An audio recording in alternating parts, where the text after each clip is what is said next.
This political cartoon with sewage coming out the spout of Trump is the perfect depiction of what is going on with this administration and how they are treating this country. But specifically, this is about what's going on in the black belt of Alabama and how they're basically pumping sewage water into Alabama's water system for the black community. So this was part of an op-ed, the political cartoon, but we're going to look at what is actually happening. So I just wanted to show you that political cartoon, and this is actually what's going on. This is from an article from the Capital B. It says, rural Alabamians lived with poop-filled water for decades. Trump just killed plans for relief. He said, absolutely not, because this is for the black belt, and basically anything that is going to help black folks is just like, nope, they don't need it.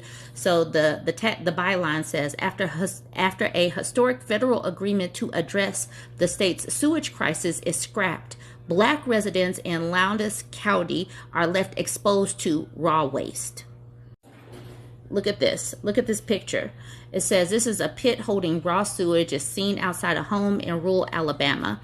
An estimated 80% of residents in Alabama's Black Belt are not connected to municipal sewage lines, forcing them to rely on private waste management systems. Last April, Sherry Bradley and the Black Belt Unincorporated Wastewater Program helped rural Alabama resident Willie Perryman install a septic system in his home for the first time. Since his grandfather purchased the land and homestead more than 6 decades ago, none of the family's properties had a proper disposal system for their waste. Thousands of families across rural America don't have the financial means to run a proper septic system, and many homes are not connected to municipal sewage systems. Perryman used a straight pipe method to carry sewage away from his house, where it was then dumped into an open ground on the property. That meant for generations, his family lived among stench and bacteria of their own waste. My yard is awful, Perryman said at the time, but I'm thankful for BBUWP for trying to help. Bradley's organization was able to help Perryman in part due to former President Joe Biden's emphasis on environmental justice. Under his leadership, the federal government granted her organization $14 million to help people in rural Alabama install more efficient waste systems. Her organization also collected hundreds of thousands of dollars from other state and federal agencies.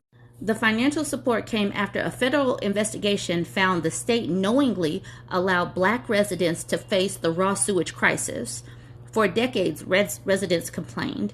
When it rained, raw sewage would flood their yards and bubble up their sinks, causing terrible smells and sights. The investigation marked the first time that the federal government finished an environmental justice inquiry using the Civil Rights Act of 1964. At the time, Kristen Clark, the first black woman to lead the U.S. Department of Justice Civil Rights Division, said that this was a new chapter for black residents of Lowndes County, Alabama, who have endured health dangers, indignities, and racial injustice for too long. But 2 years later, this new chapter for nationwide racial and environmental justice has become more of a footnote.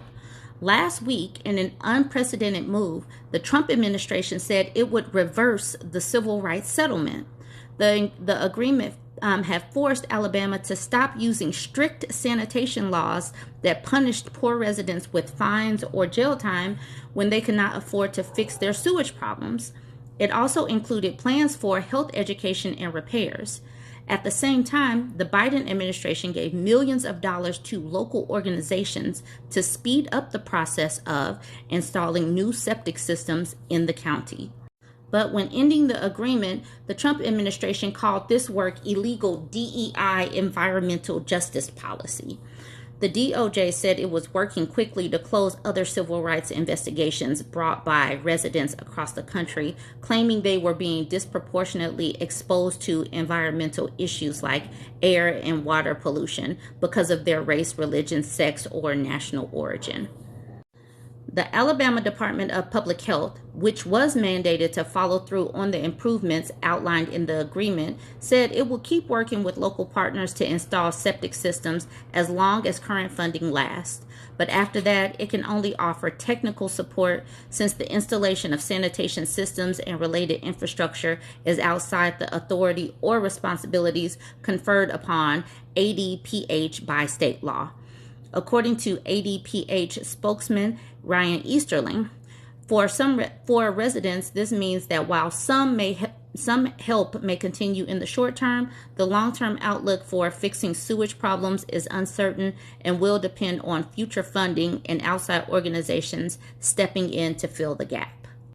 But under the Trump administration, federal and philanthropic support for environmental organizations has dwindled. Bradley, who created the Black Belt Unincorporated Wastewater Program after retiring from the ADPH, told Inside Climate News that she is not sure what that means for the future of her work. Her organization has already helped more than 100 rural families install new septic tanks, which carry a price tag upward of $20,000. Still, there are hundreds or more of more families that have signed up for help. An estimated 80% of residents in Alabama's Black Belt are not connected to municipal sewage lines. Because of high poverty rates, many are forced to rely on private waste management systems that frequently fail due to the region's impermeable clay soil. Many households still use outdated straight pipe systems, which discharge untreated sewage directly into yards, creating severe public health risks. The cost of installing a compliant private system ranging from $5,000 to $22,000 is out of reach for most. As near one-third of the region's residents live in poverty, which is why federal support was so necessary. This lack of adequate wastewater infrastructure has led to widespread exposure to raw sewage, with a 2017 study. A 2017 study in one county finding that 73% of residents had sewage inside their homes and one-third tested positive for hookworm, a disease thought to be eradicated in the United States. Residents told Capital B they have already felt positive impacts from the 2-year civil rights agreement and believe there is momentum for the work to continue without federal support as long as there's funding from other sources. We'll see if these other sources come through. These are impoverished, typically Black residents of Alabama. So they're probably not so inclined because it's woke to worry about environmental justice and environmental racism that happens. Now, here is another op-ed. This one just dropped yesterday. It says, in Lowndes County, DEI has a more sinister meaning. Let's get into some of this op-ed. It says, Lowndes County is a place of haunting beauty where you can see stars at night and endless loblolly pines by day. It'll make your heart hurt if you have one. But now Lowndes, according to the body that continues to call itself the U.S. Justice Department, is the poster child for all the sins of environmental justice and DEI because America doesn't do irony anymore. The DOJ is ending a settlement that would have helped people in Alabama's most put-upon region keep their family land and build passable sewer systems rather than risk health or property or both, all in the disingenuous name of DEI. Trump made it clear, Americans deserve a government committed to serving every individual with dignity and respect and to expending taxpayer resources in accordance with the national interest, not arbitrary criteria. The DOJ punched down in a press release. Let me tell you a little bit about dignity and respect with a little decency thrown in for good measure. All right, Lowndes County is part of the Black Belt, a geologic stretch of the South cursed with soil so dark and rich it was ideal for growing cotton and slaves. So in another time, the Black Belt planters prospered and became powerful in Alabama politics. In 1901, when people in Lowndes County numbered almost 36,000, those planters pushed a state constitution to legalize white supremacy and build a tax system to favor the rich, and then they abandoned the place. Maybe it reminded them of their own sins. Maybe they just missed them too much to say. So by this century, according to Birmingham News analysis of the property data in 2002, 78% of the land in Lowndes County was owned by someone that did not live there. Almost a quarter was owned by someone who did not live in Alabama at all. So they got all these people with this land, but they're not paying to keep it upgraded. And these poor black families have to sit up and watch their lands bubble up with sewage each time it rains. And now it's simply DEI, it's woke, it's environmental justice, it's the new green scam that they call it, to try to work on the environment because woke is bad. And having somebody be able to live on land that's, good for their health is too woke for these people.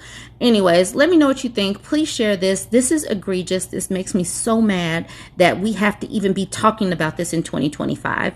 Don't forget to like, comment, and share.